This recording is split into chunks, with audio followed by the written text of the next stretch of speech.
Sou Rose Alves, do Pod Concurseiro.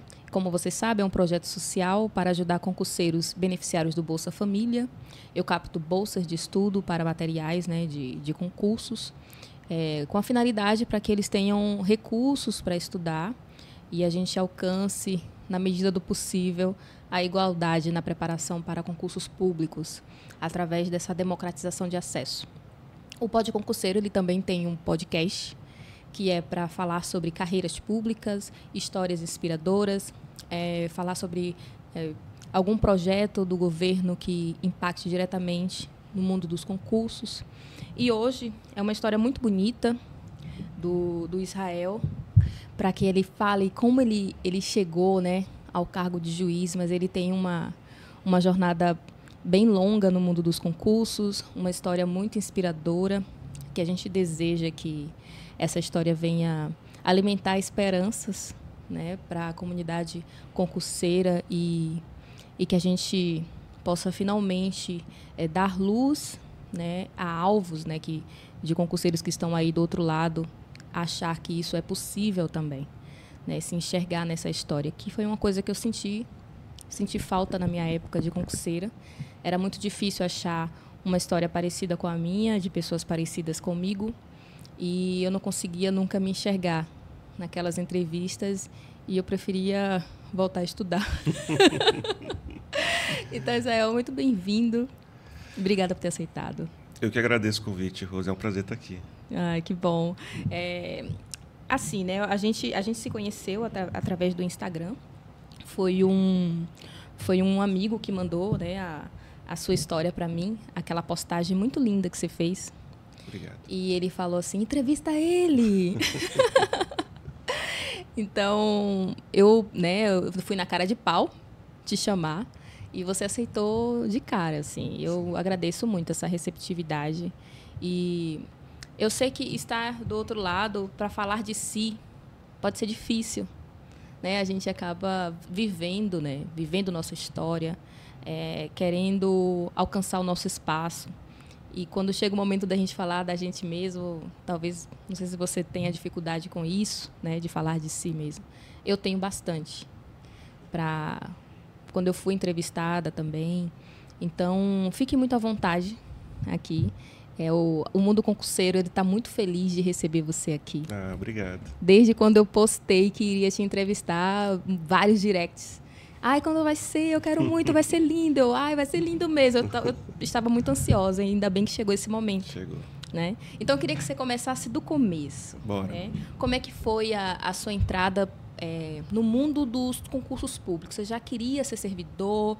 Aos 5 anos de idade, você falou assim, minha mãe, eu quero ser servidor público. Como é que foi? Não comecei tão cedo assim, não. Então, fique à vontade para contar essa história. Cedo, não. Na verdade, começou na faculdade, né? Eu sou... talvez... você tinha comentado que o público-alvo dessa política que você faz de bolsa são o pessoal que integra Bolsa Família, né? Então, talvez, naquela época, eu seria um dos direcionados, porque eu fui beneficiário durante muitos anos, né? De Bolsa Escola, Bolsa Família. Então, talvez, naquela época, eu conseguiria aí alguma coisinha aí para me ajudar a me preparar para os concursos. Mas começou na faculdade. Desde que eu entrei, comecei a fazer direito. Eu sempre quis ser juiz federal.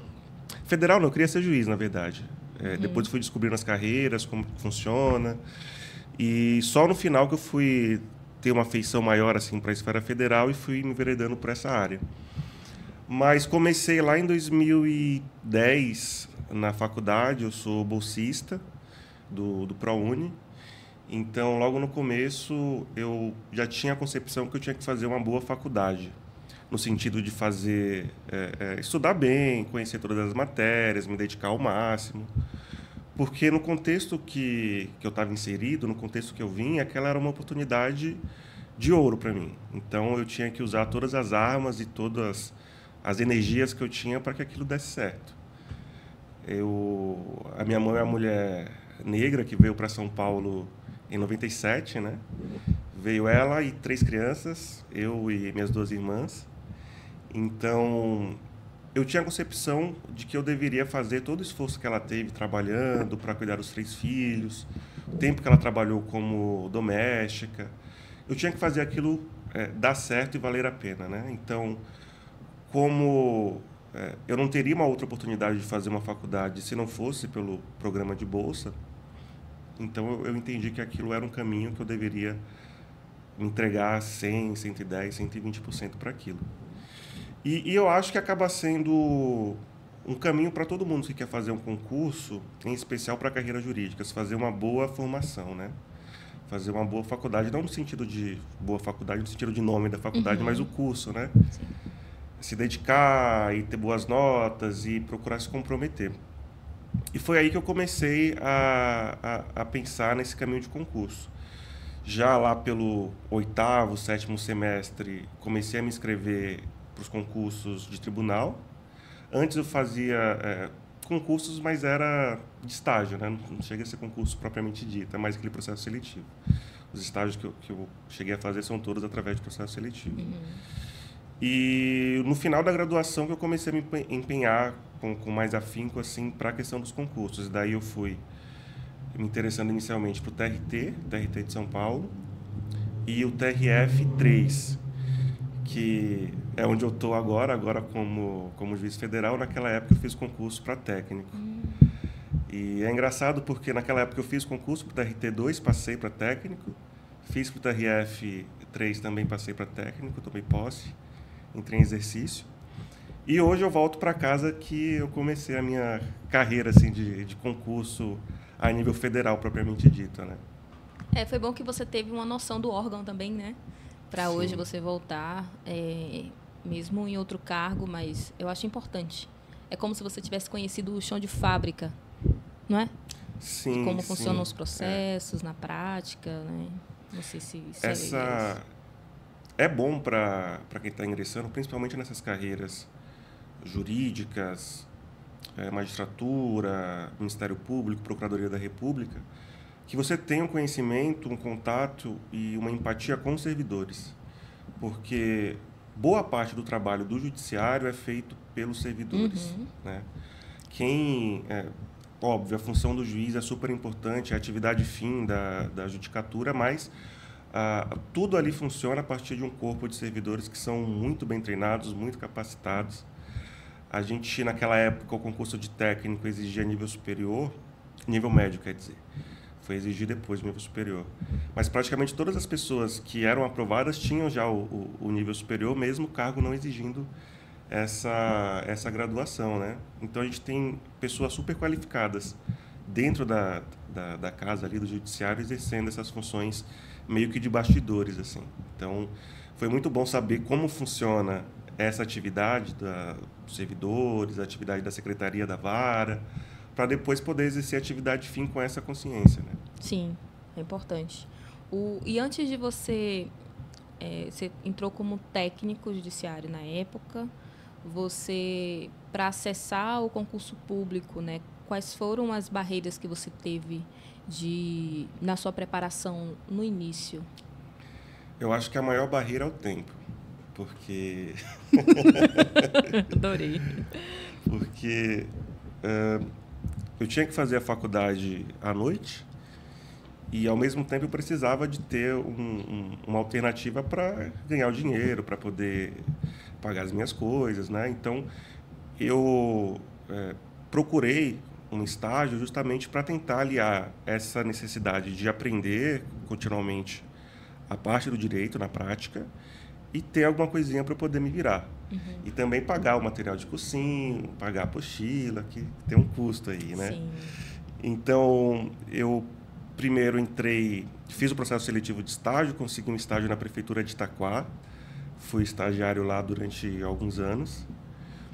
E depois eu consegui um estágio na São Paulo Previdência, que era aqui na Paulista, na Bela Sintra, uma travessa da Paulista ali.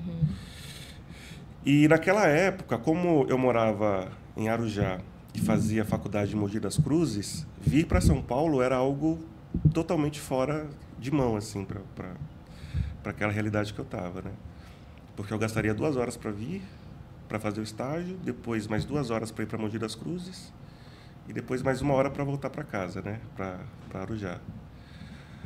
Mas foi uma decisão que eu reputo que foi uma das mais importantes assim, para a minha carreira de concurseiro, porque eu acho que, naquela época, hoje a gente tem muito influencer, o pessoal do concurso que está no Instagram, então você aprende muito pelo Instagram, né? Como estudar, como fazer, etc.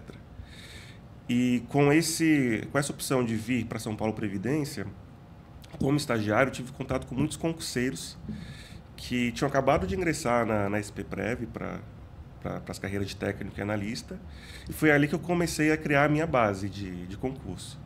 Saber como estudar, me indicaram um livro bem legal do William Douglas, Como Passar em Concursos. É um clássico. Isso daí é um clássico. E dicas também de estudo, né? Como organizar estudo, etc. Inclusive, esse concurso que eu fiz para técnico, eu acho que um conselho que eu recebi lá foi essencial para eu ter passado, né? Porque ninguém estudava a parte de redação. Todo mundo achava que sabia fazer redação, que sabia escrever, não sei o quê, um texto dissertativo, todo mundo acha que sabe. E daí eu recebi um conselho de um veterano nos concursos, que ele me falou, cara, procura essa professora. Ela, inclusive, era da Liberdade, aqui, onde que ela dava aula. E ela dá aula de redação. E eu acho que para a sua segunda fase ali do técnico, vai ser essencial você ter esse conhecimento assim, de uma redação voltada para o concurso. E foi, de fato, o diferencial que eu tive ali nas provas de técnico, né? Então, eu acho que esse contato com pessoas que fazem concursos, que já são mais experientes, naquela época foi muito proveitoso para mim. Mas a maior barreira era o tempo, porque eu gastava 2 horas para vir para São Paulo para o estágio de condução. Saía de casa às 6 para entrar às 8, depois eu tinha que pegar o trem na Luz, sentido Guaianazes, aí fazia baldeação até a Estação Estudantes, dava mais 2 horas e 1 hora para voltar para casa, então eram 5 horas.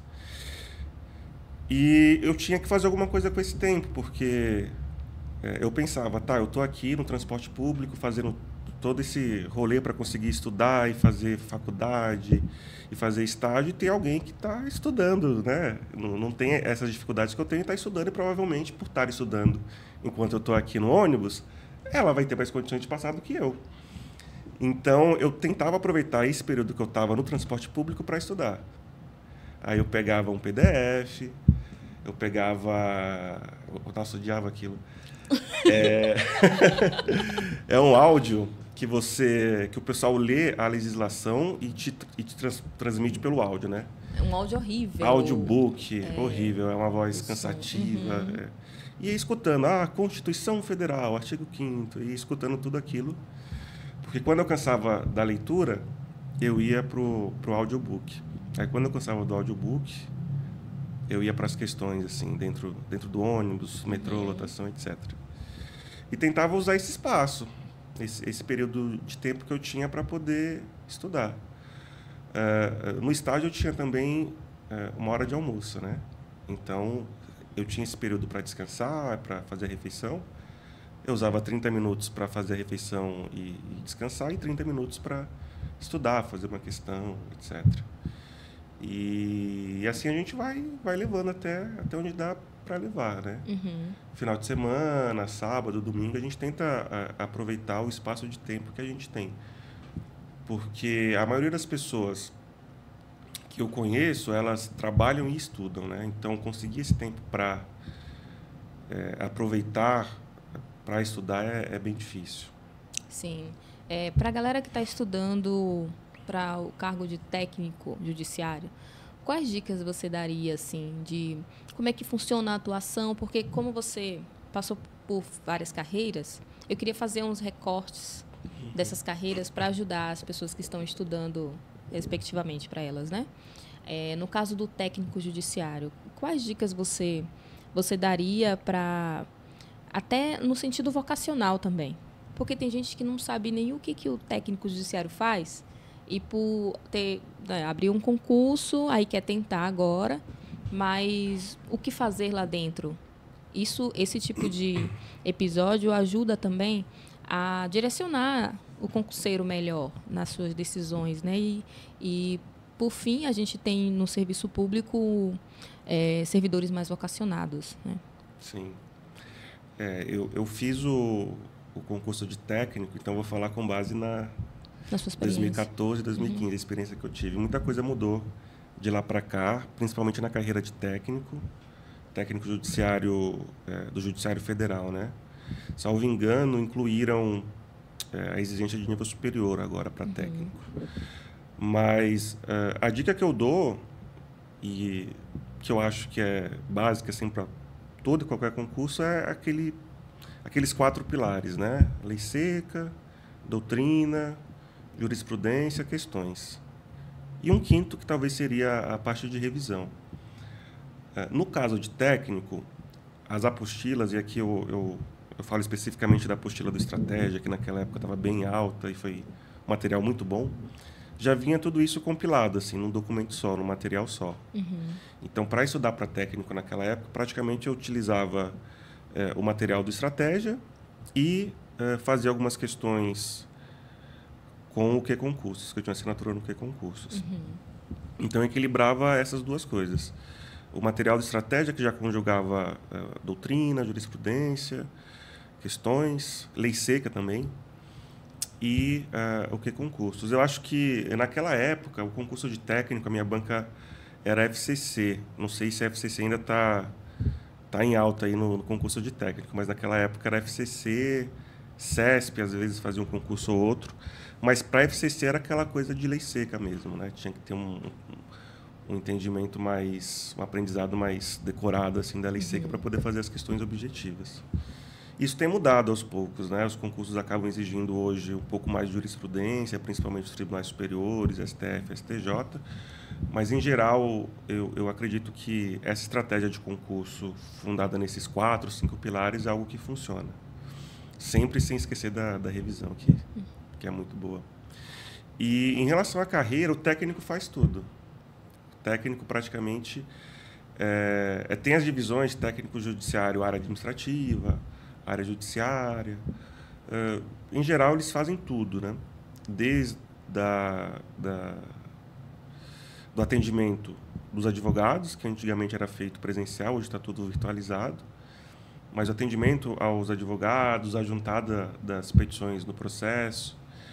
Hoje, como boa parte dos processos são eletrônicos, então aquela atividade mais braçal que a gente tinha na época, isso a gente acabou eliminando, né? Então, o técnico acabou fazendo outras funções, como expedição de RPV, fiz bastante, expedição de precatório, atos ordinatórios, aqueles atos relacionados à citação, atos de mero andamento do processo, o técnico acaba fazendo, né?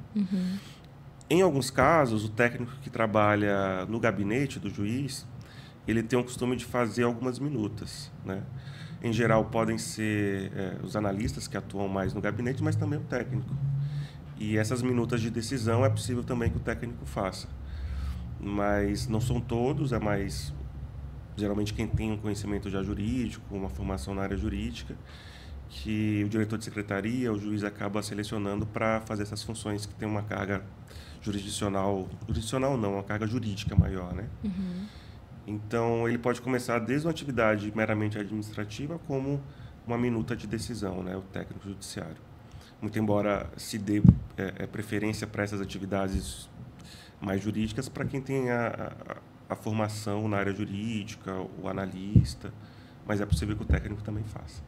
Certo. Depois do técnico judiciário, você estava aqui em São Paulo. O técnico, eu fiquei em São Paulo. Certo. TRT2 na Barra Funda e TRF3 na Avenida Paulista.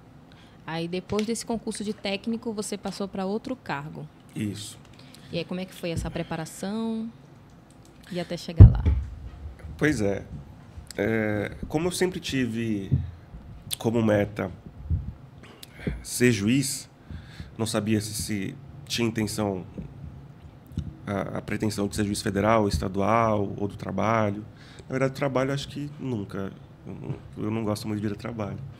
Embora tenha feito concurso para o Tribunal do Trabalho, tenha feito a minha OAB, prova da OAB no 9º semestre, segunda fase em Direito do Trabalho também. Mas fiz assim porque foi estratégico na época, né? Eu estava no 9º semestre, estava tendo iniciação de prática jurídica. No 9º semestre era sobre direito do trabalho, ia fazer a prova do TRT2. Falei, cara, estou estudando para direito do trabalho, vou fazer iniciação científica, fazer as peças aqui, iniciação jurídica em direito do trabalho, vou fazer o AB também em direito do trabalho, né? Eu não ia pagar um cursinho ou procurar um material em direito constitucional, que é a área que eu gosto, que é a minha área de predileção, sendo que eu estava estudando em diversas frentes para direito do trabalho.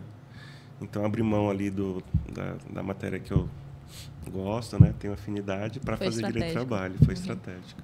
E deu certo, passei no 9º semestre para a OAB. E o cargo que eu estava até então era AGU, né? Fui advogado da União, com atuação em Brasília. Fui lotado em Brasília de 2017 até agora, 2024. É uma carreira que eu gosto muito, respeito muito a atividade da Advocacia da União, a carreira de Estado, a carreira realmente muito boa e para quem está querendo fazer concurso, a advocacia pública, pense na AGU. É uma carreira muito boa. Mas eu me sentia mais vocacionado para a magistratura, por isso que eu nunca deixei de estudar para ela. Quando eu comecei a estudar para a AGU, na verdade, eu fui estudar para procuradorias. Eu nunca quis sair do estado de São Paulo. Então, fui estudar para procuradorias, estava esperando sair PGE São Paulo, e comecei a estudar no Damásio, aqui perto, Faculdade Damásio, tinha um cursinho também lá. E comecei a fazer um cursinho específico para carreiras jurídicas, procuradorias, pensando na PGE São Paulo. E o que muda da preparação do técnico judiciário para essa carreira de procuradorias é a profundidade do conhecimento sobre os assuntos. Em especial em direito administrativo e direito constitucional, a densidade que você precisa conhecer os temas é maior. Então, eu tive que me aprofundar na doutrina sobre administrativo. Constitucional já tinha uma base, mas, mesmo assim, eu fui me aprofundar um pouco. E a jurisprudência,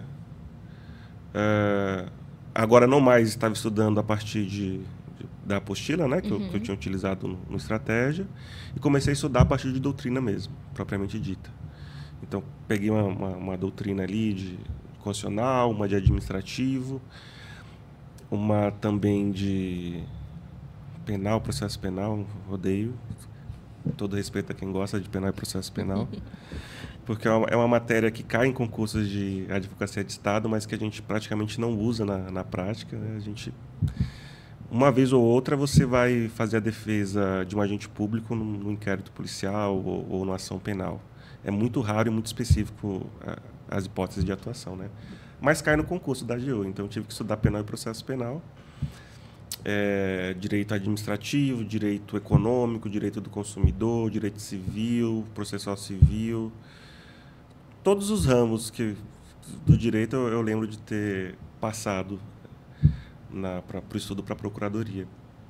E daí, como eu já estava estudando para isso, surgiu o concurso, abriu o edital do concurso da AGU, né? AGU e PGFN. Falei, cara, estou estudando, acho que eu vou fazer para ver qual que é isso aí, né? E fiz para a AGU e passei. Olha só. Fiz e passei. O que mudou é justamente as etapas do concurso. Na primeira fase, essa base mesmo, né? A doutrina, jurisprudência, e daí eu já comecei a assinar um site específico de jurisprudência. Dizer o direito ou não? Dizer o direito, isso. Dizer o direito, questões do que concurso já tinha, né? Revisão, doutrina já falei, e lei seca também, para a primeira fase. A partir da segunda fase, eu já comecei a estudar para as discursivas, e daí eu precisei procurar um outro cursinho para poder fazer a redação dos pareceres das peças típicas da AGU e ter um professor que faz essa avaliação e me dá um feedback para a segunda fase. Então, procurei um cursinho, tinha um cursinho específico com advogados da União, então fazia o parecer, fazia as peças jurídicas iniciais de ação civil pública, recursos, agravo de instrumento, pedido de suspensão de segurança, atuando já como advogado da União, nesses pareceres, nesses simulados, e mandava o professor, ele corrigia e me dava uma devolutiva sobre aquilo. Aí, depois dessa fase, tem a prova oral, que eu acho que é a parte mais temida de todos os concursos, e daí a preparação também muda. Na prova oral, você tem que treinar mais a questão da oratória, a questão do poder de síntese, de transmissão do conhecimento. Mas, mesmo assim, em todas as fases, você não deixa de estudar jurisprudência, doutrina, lei seca um pouquinho menos nas outras fases. Mas aqueles 4 pilares sempre te acompanham, né? O que muda é só a forma que você vai estudar. Na segunda fase discursiva, você tem que ter transmitir aquele conhecimento por escrito, né? E alguém avalia. E na prova oral é falado. É o que muda, assim, de uma fase para outra, praticamente. É que um curso de oratória faz toda a diferença, né? Nesse processo. Faz. E tem curso específico da prova oral, né? Faz. Eu acho que um curso específico da prova oral é importante, mas você não pode também acabar se pautando só por isso. O treino com os colegas também foi muito, muito importante, porque o curso é muito caro, né? Então, a gente está falando aqui de pessoas que provavelmente não vão ter esse acesso. A gente pode pensar também nos colegas, e essa união entre os concurseiros, os grupos de WhatsApp, é muito importante. Eu fiz muitas amizades nessa jornada de aprovação, e o treino com eles foi tão bom, ou às vezes até melhor do que o treino com um professor estrelado que cobra alguns casos assim, para fazer esse treino. Eu acho que é importante você ter um treino com alguém que já é da carreira, para te dar um direcionamento do que você tem que estudar para aquela fase, porque ele já passou por aquela fase, ele vai poder te auxiliar nisso. Depois que você já tem essas informações gerais, treino é treino. Você treina com um colega seu de concurso, um perguntando para o outro, arguindo o outro, que a coisa funciona. E você, assim, né, o fato de você ser servidor nessa fase de preparação para a AGU foi fundamental, né? Para ter recurso, independente do curso de oratória. Mas a gente percebe que quando a gente vai aumentando o grau de dificuldade do concurso, vai filtrando as pessoas que irão concorrer com a gente. Filtrando, sobretudo, financeiramente, né? Por causa dos valores dos cursos. Eu, por exemplo, queria ser auditora e eu sou contadora. Então, eu pensei estrategicamente em começar a estudar para concursos para ser contadora do serviço público. E aí eu passei, fui contadora federal e a partir disso que eu comecei a estudar para ser auditora. E aí eu pude comprar outros materiais que já não era, o que eu tinha já não eram mais suficientes para concorrer como auditora. Como você falou, o Dizer o Direito, eu tive também para estudar um pouco mais da jurisprudência que começou a cair no cargo de auditor de controle. Eu sou auditor do Tribunal de Contas. E coisa que não cobrava num concurso de contadora. E eu não sabia que eu teria esse custo, né, a mais. Sim. E só sendo servidor ou tendo um trabalho que me desse uma renda compatível com isso, para que eu pudesse concorrer com outras pessoas, né? Inclusive, foi... isso que você me falou me lembra muito da estratégia que eu usei, que é muito similar à sua. A ideia do cargo de técnico foi justamente nesse sentido, para eu me garantir financeiramente para poder estudar para os próximos concursos. Porque como eu estava aprovado no 9º semestre para a OAB, eu tinha a opção de advogar e tentar fazer uma carteira de clientes, tentar conseguir clientes e me garantir financeiramente assim. Só que, pela experiência, você sabe que a advocacia privada, no começo, ela é muito difícil. Se você é de um ramo onde você não tem contatos, você não já tem alguém que tem um escritório, um tio, um parente, e você vai começar do zero, até que aquilo comece a trazer um rendimento financeiro, demora. E eu tinha para mim que eu não tinha esse tempo de esperar o negócio fazer dar certo na advocacia privada para depois pensar em estudar para outra coisa. Então, eu optei por seguir essa carreira de técnico, estudar para técnico ainda na faculdade, porque eu sabia que eu poderia exercer ainda na faculdade, porque não precisa de nível superior, não precisava na época. E aquilo me traria a tranquilidade e previsibilidade de tempo. Eu sabia que horas que eu ia trabalhar, que horas que eu ia voltar, que horas que eu ia chegar em casa. Isso. E ia me dar o recurso financeiro que eu precisava para poder estudar para outros concursos que exigem financeiramente também de você. Então, foi também estratégico essa ideia de pensar no técnico primeiro, para depois estudar a fundo carreiras jurídicas propriamente ditas, assim. E a previsibilidade do cargo no serviço público é muito importante também. Porque enquanto você está estudando e saber que você tem o seu trabalho ali e que amanhã de manhã você não vai perder seu trabalho por um motivo que não é relacionado à sua competência, sim, te dá uma tranquilidade de estudar, né, para o que você realmente sonha. Né? Eu, às vezes, não tinha nenhum horário de sair do trabalho, empresa privada, né? Fazia horas extras e tal. E não tinha essa previsibilidade do tempo que eu teria disponível para estudar naquele dia. Então, o que eu fazia? Eu acordava um pouco mais cedo e estudava antes de sair para o trabalho. Mas só que eu morava na periferia, então o cedo é antes de 4 horas da manhã. Antes do sol aparecer, né? O galo nem cantou. E aí eu fui modulando meu sono, né, para essa situação. E estudava no ônibus também, em pé, na parada de ônibus. As pessoas ficavam me olhando, julgando, né, a louca lá. Mas eu sabia o que eu estava fazendo, né? Então, li várias vezes em pé. E... O bom de ler em pé no ônibus é que você não dorme, né? Geralmente, quando você está sentado no ônibus, você vai começar a ler. Aí você fica lá... Exato. Gente, aí eu pegava sempre as matérias mais fáceis de entender nesses momentos de deslocamento do que aquelas que eu precisava de total concentração, porque às vezes no ônibus tem um barulho, né? Você fica um pouco atento também o que pode acontecer. O horário de almoço do trabalho, né? Eu almoçava super rápido, acho que você deve ter passado por isso também, né? Então, essa previsibilidade do concurso, a gente chama de concurso escada, né? Mas assim, é discutível, porque o concurso escada, ele é escada para alguns. Que tem gente que faz já sonha em ser o técnico judiciário. Sim. E não tem nenhum problema nisso, né? Porque a gente, no mundo dos concursos, é vendida a ideia de você continuar estudando sempre, né, para concurso.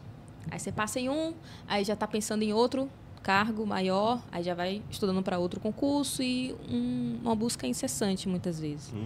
E sem um alvo assim, do exercício que te faria diferença na vida.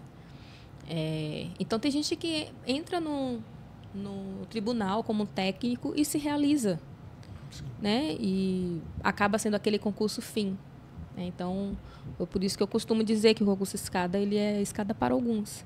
E ajuda nesse sentido que a gente comentou, né? De comprar outros materiais, né? Se preparar mais profundamente para outros cargos. Então, você é baiano, que você não tinha comentado antes, né? Então, vamos lá. Somos baianos. Somos baianos. Então, você saiu da Bahia, veio para São Paulo como técnico judiciário. Depois eu primeiro vim para São Paulo. Eu vim bem cedo, eu tinha 5, 6 anos. E praticamente fui criado aqui. O técnico foi só quando eu terminei a faculdade, né? Lá para 2014, mais ou menos. Você veio por conta do cargo? Não, eu vim para morar com a minha mãe e minha família. Ela terminou o relacionamento lá, então ela pegou as crianças e veio. Veio todo mundo para cá. Você tinha contado a história da sua avó no post do Instagram. Você pode falar? Contei. Pois é, a história da minha avó é uma história oral, né? Que é repassada principalmente pela minha mãe. Ela conta muito essa história da Dona Cândida. E a Dona Cândida, ela foi uma mulher escravizada, né? Foi uma mulher escravizada, minha bisavó.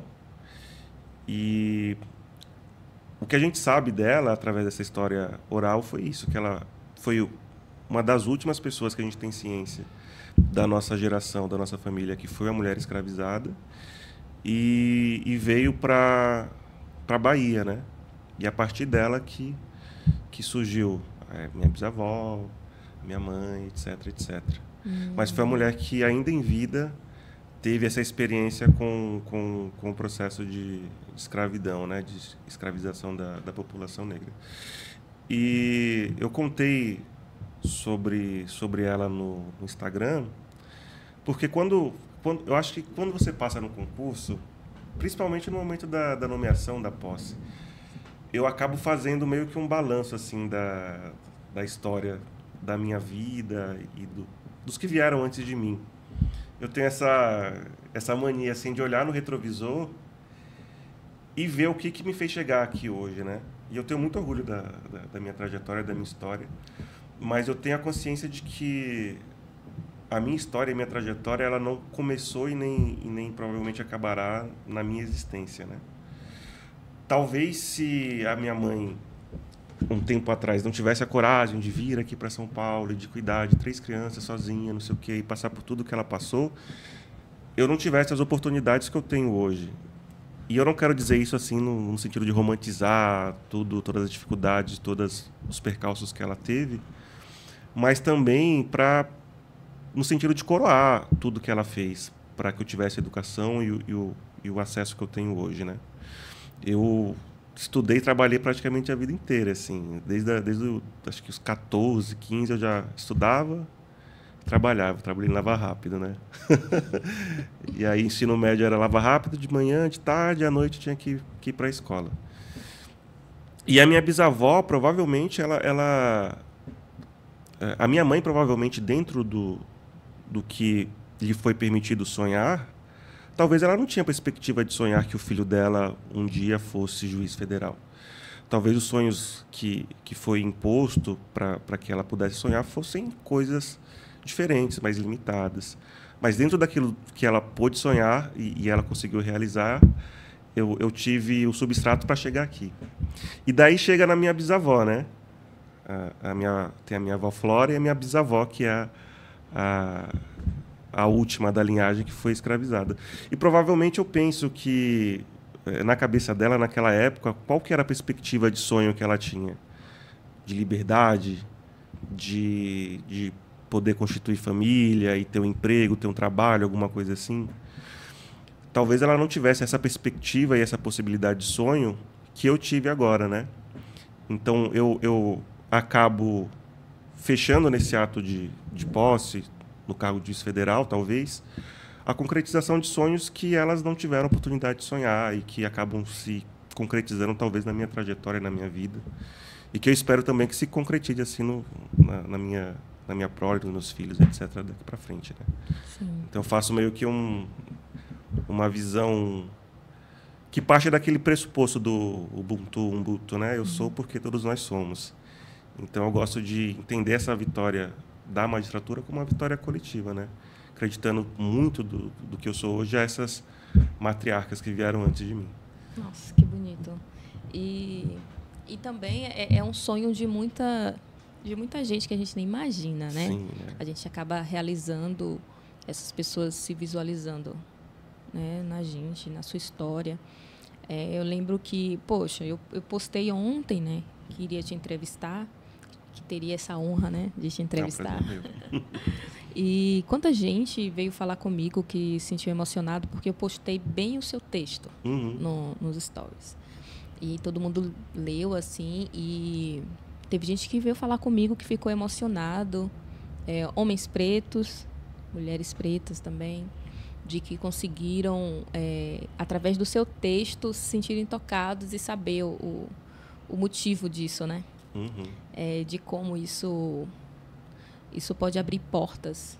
Você abriu portas de sonhos que elas não puderam ter, mas você continua abrindo de outras pessoas, sem saber, né? Esse episódio, por exemplo, a gente não sabe o alcance disso, né? Fica uma vez no YouTube, eternamente na rede. Direito ao esquecimento, inclusive o STF.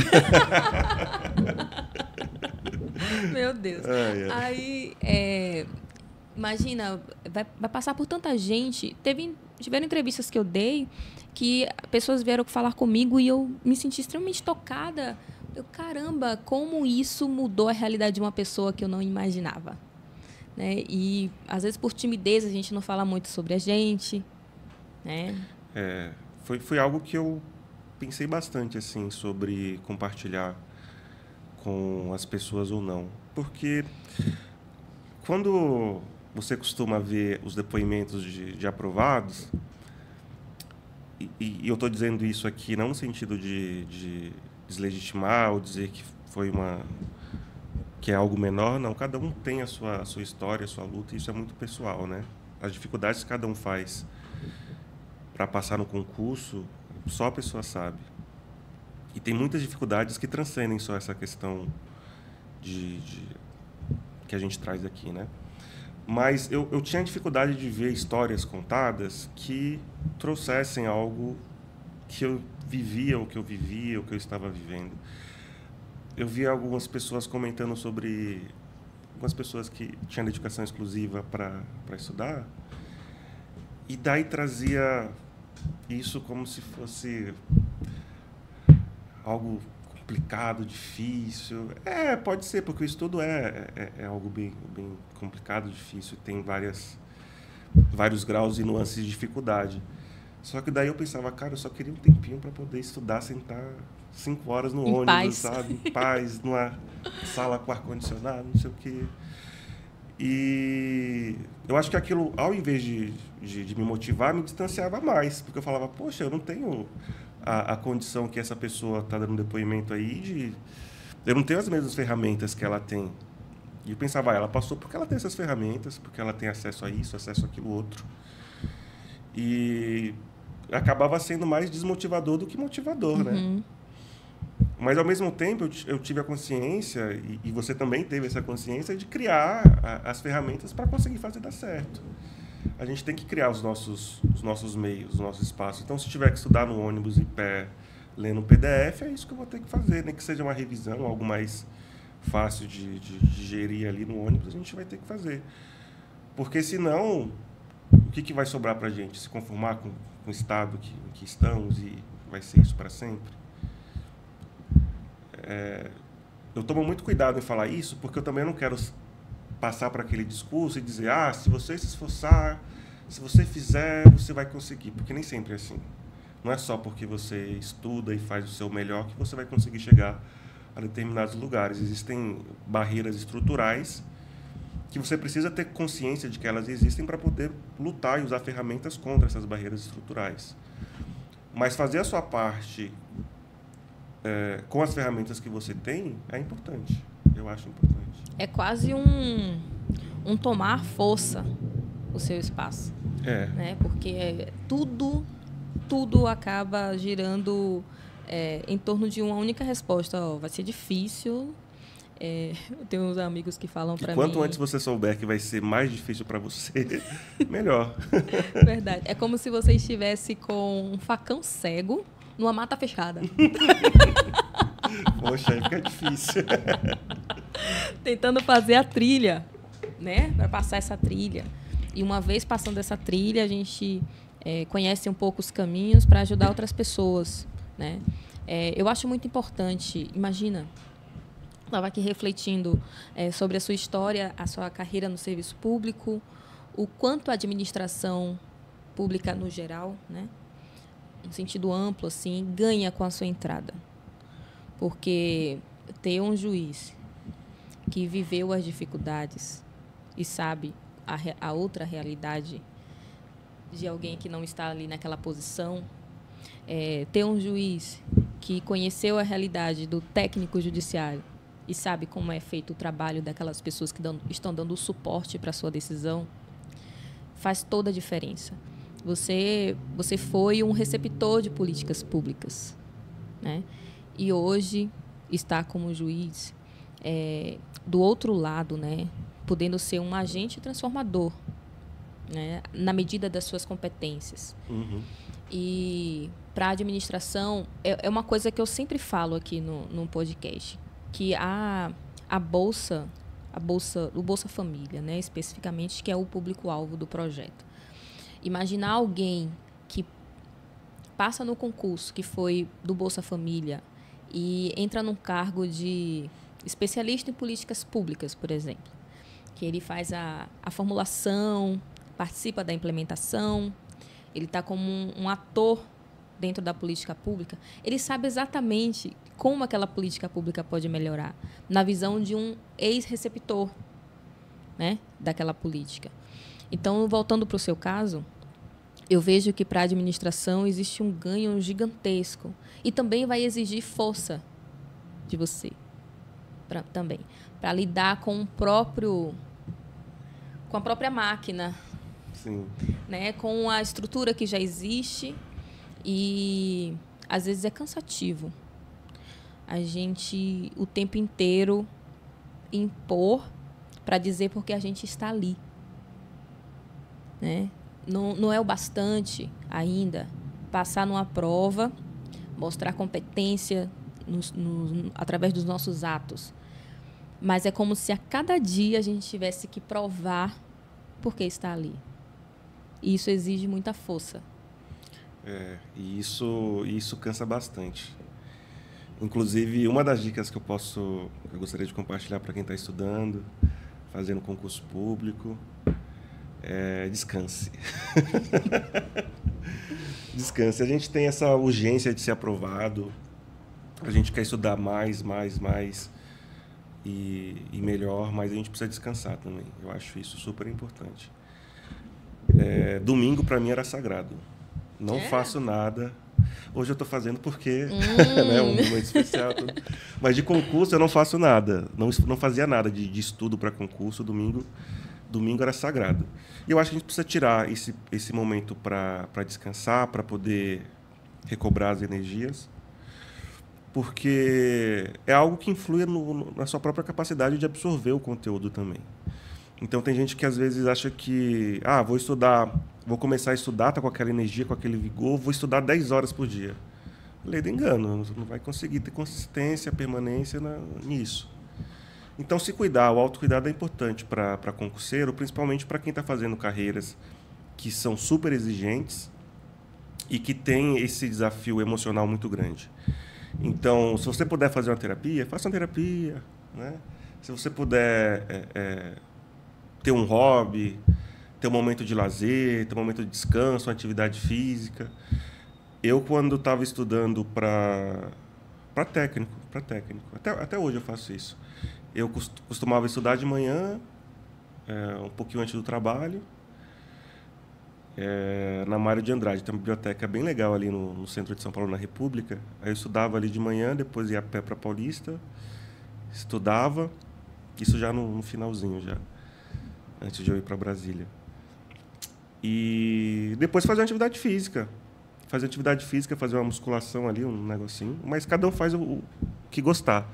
Porque daí, seu sangue circula, você esquece um pouquinho, dá aquela espairecida e depois você volta, né? Mas é bom você ter pausas para se revigorar tanto fisicamente como emocionalmente, mentalmente, assim, né? Eu acho que os contatos que eu tive com os meus amigos, o suporte com a minha família foi essencial para passar por tudo isso. O concurso da magistratura talvez tenha sido o que mais me exigiu assim, emocionalmente, porque foi dentro da pandemia que ele aconteceu.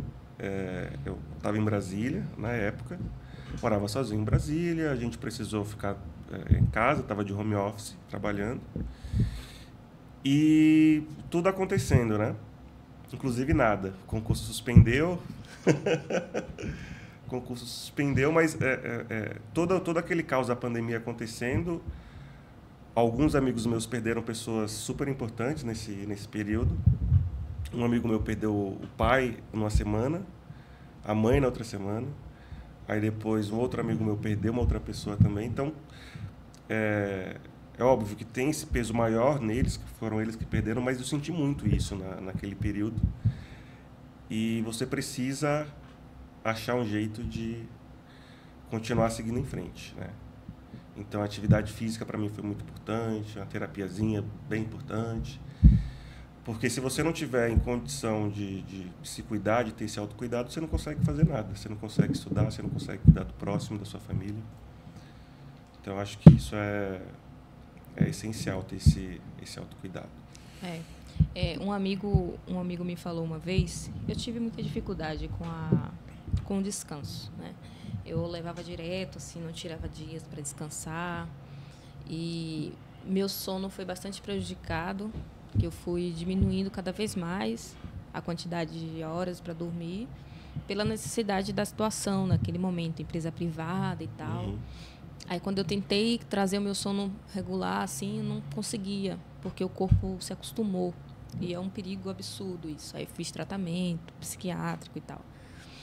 E, antes de assumir no cargo que eu estou agora, eu tive esses problemas de insônia muito fortes e tirei um período, né? Foi os dias de férias do cargo anterior. E isso, um amigo falou para mim, a gente se prepara tanto para passar no concurso e esquece de se preparar para o exercício. Uhum. Né? Porque vai naquela correria toda de estudar, né? De passar no concurso e tal. E quando você vai assumir o cargo, você está com aquela bateria já baixa, né? Porque aquela loucura, estudando desesperadamente, e não cuidou do emocional. Aí vai entrar no cargo que você tanto sonhou e o seu psicológico fraco, né? Enfraquecido, sua saúde enfraquecida. Como é que vai usufruir daquilo que você tanto sonhou? Pois é. É uma preocupação que a gente precisa ter.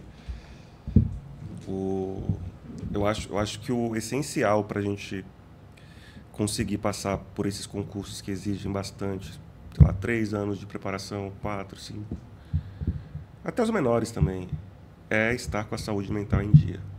Porque, para quem tem tendência a ter ansiedade, vai ter muito com concurso. Para quem não sabe lidar com rejeição, com não, uma reprovação, então, gente, ó, como é que vai desastre. fazer? E reprovação faz parte do processo.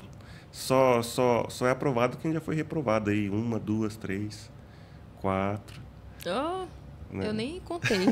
Olha, eu vou te falar a verdade. Eu nem contei as minhas reprovações. Porque a gente perde mais do que ganha. Uhum. Porque ficou tão comum perder, assim, né? Ser reprovado, que eu não ficava contando. Tipo, colocar assim os palitinhos na parede, né? A gente tem mais reprovação do que aprovação.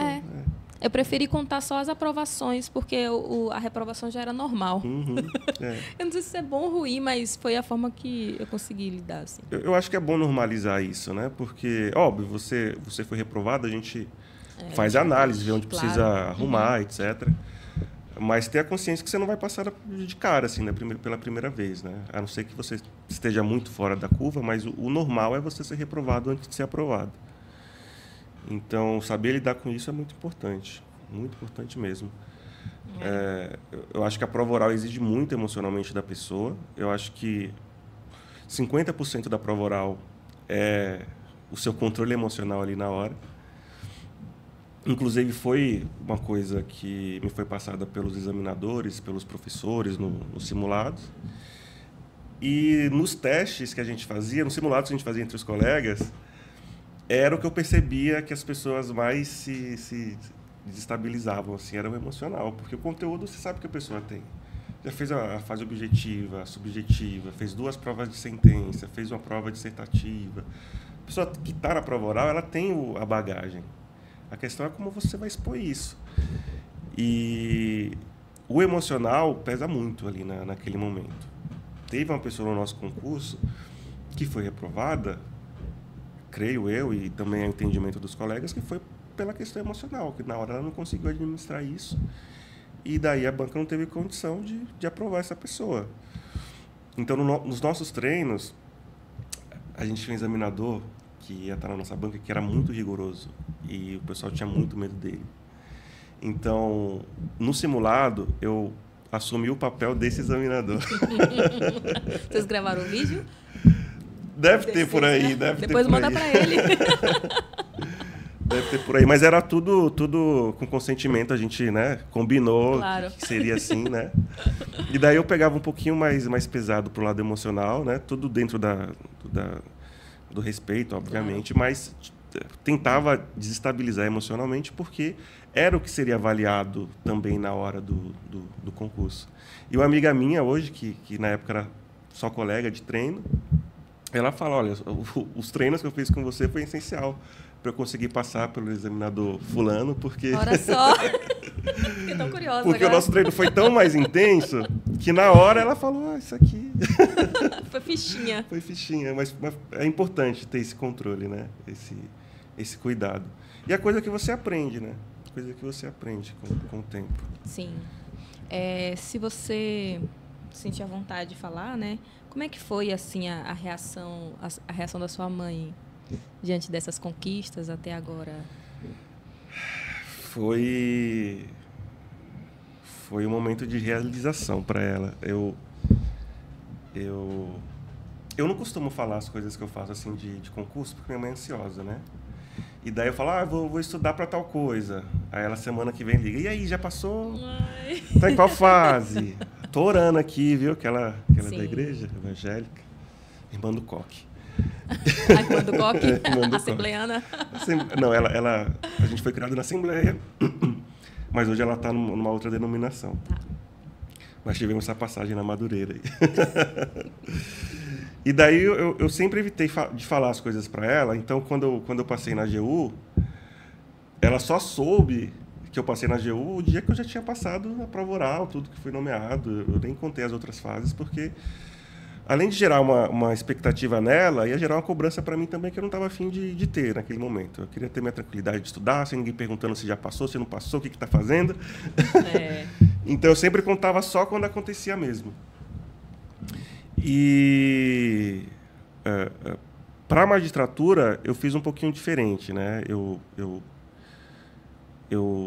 não contei, não deixei para contar na época da posse, da nomeação, contei um pouquinho antes, contei na prova oral, mas assim esperei bastante, né? Uhum.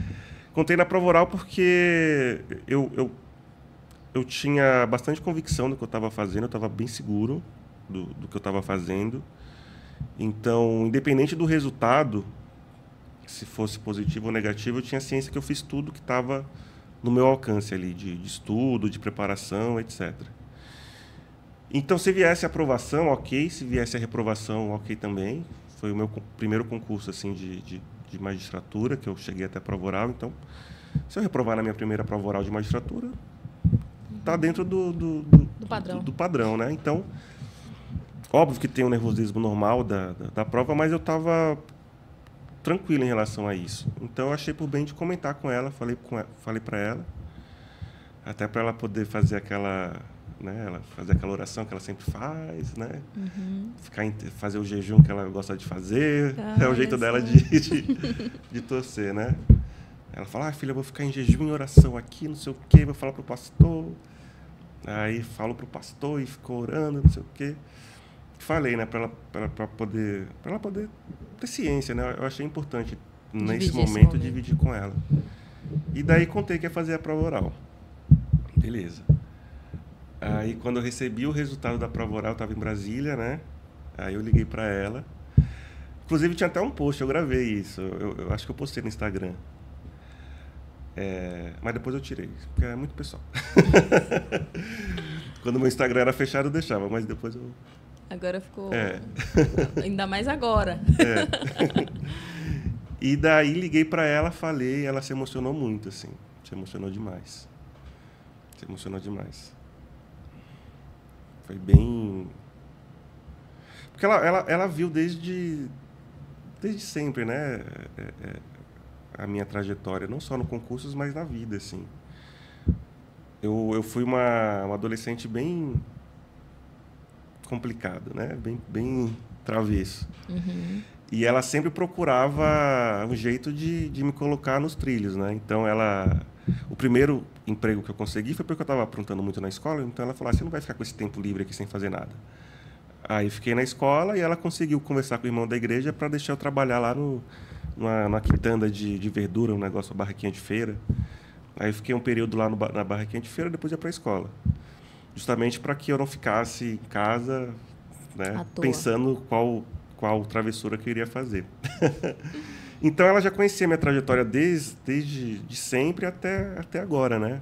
E para ela foi meio que uma coroação, assim, dessa jornada minha e acredito que dela também, né? Acho que ela tem essa consciência também que é algo coletivo e que pertence a ela também. Nossa, que bonito, cara. Meus parabéns, viu? É uma história muito bonita. E é um privilégio, né, de estar aqui um privilégio meu de estar aqui entrevistando você e uma história tão forte assim que eu precisava muito escutar, né? Sempre precisei escutar, né? E hoje mesmo já sendo servidora, não estando para concurso, como apresentadora do podcast, as histórias também me tocam, né? Me atravessam com a pessoa que eu sou hoje, né? E desperta olhares também para outras questões assim da vida. Eu queria que você deixasse, se você quiser, né, deixar um recado para o concurseiro que está aí do outro lado, achando que não tem chance, né, para passar no tão sonhado cargo público, sobretudo os concurseiros que estão em situação de vulnerabilidade financeira. Sejam os bolsistas do projeto e aqueles que não conseguiram a bolsa ainda, porque os recursos são limitados, né? Como eu falei, eu capto bolsas dos cursinhos para fazer a doação. O Pod Concurseiro ele é a ponte entre aqueles que, né, podem doar e aqueles que precisam receber. E, assim, o Pod Concurseiro ele foi criado 9 de agosto de 2023, então ele é novinho. E foram... fez um ano. Fez um ano mês agora, passado. Isso. E aí, com 6 meses, já tinha 65 bolsas, né, doadas. Foram 2 campanhas. Eu ainda não abri a 3ª campanha por conta de recursos mesmo, né, buscando recursos, porque uma vez abrindo a campanha, gera uma expectativa das pessoas. O canal cresceu bastante no YouTube, no YouTube e no Instagram, principalmente no Instagram. E reabrindo a campanha, eu tenho certeza que vai aumentar muito a quantidade de pessoas, né, inscritas, sendo que toda vez que eu abro a campanha, eu falo que é um sorteio entre os inscritos, porque eu nunca sei quantas pessoas virão, né? Como é um projeto novo, eu nunca tinha acessado assim o Instagram tão recorrentemente. Eu usava o Instagram para falar com os professores só, né, quando eu era concurseira. E com o projeto eu abri para poder trazer essa transparência, né, do processo. Então, eu não abri a 3ª campanha ainda porque eu não sei a quantidade. Eu sei que vai ser bem mais do que antes de inscritos. E por mais que eles saibam que vai ser um sorteio inicialmente, eu não gosto de gerar expectativas e sem ter um plano B, assim, né, sem imaginar como eu conseguiria todas essas bolsas. O da 1ª e 2ª campanha. Na 2ª, a gente teve sorteio inicialmente, mas conseguia todas as bolsas para todos que se inscreveram, tanto na 1ª quanto na 2ª. Eu não abriria a 3ª sem antes completar as bolsas das campanhas anteriores. Não faz sentido. O foco não é a quantidade, né? Então, eu ainda não abri a 3ª por conta desse receio ainda em relação ao recurso. E eu não sei a quantidade de pessoas que irão se inscrever. Então aguardem, pessoal. Eu sempre falo, continue acompanhando, mas eu faço de tudo para entregar o máximo de conteúdo no podcast mesmo. Eu já trouxe professores, ele deu uma verdadeira aula no podcast. Sim. Ou seja, eu não pude dar a bolsa numa 3ª campanha, por enquanto, mas o que eu posso estar fazendo para disseminar o conteúdo, eu vou fazendo através do podcast, né? Então, eu queria que você deixasse um recado especial para o concurseiro que está do outro lado, se imaginando agora, através da sua história, sonhando em alcançar, né, essa meta de passar no concurso público, de que é possível, e principalmente essas pessoas que estão nessa situação vulnerável financeiramente. Então, eu vou cortar para você. Eita, corta para mim. Olha, se eu pudesse dar um conselho, ter clareza do seu objetivo e se permitir se ver e sonhar nesse objetivo.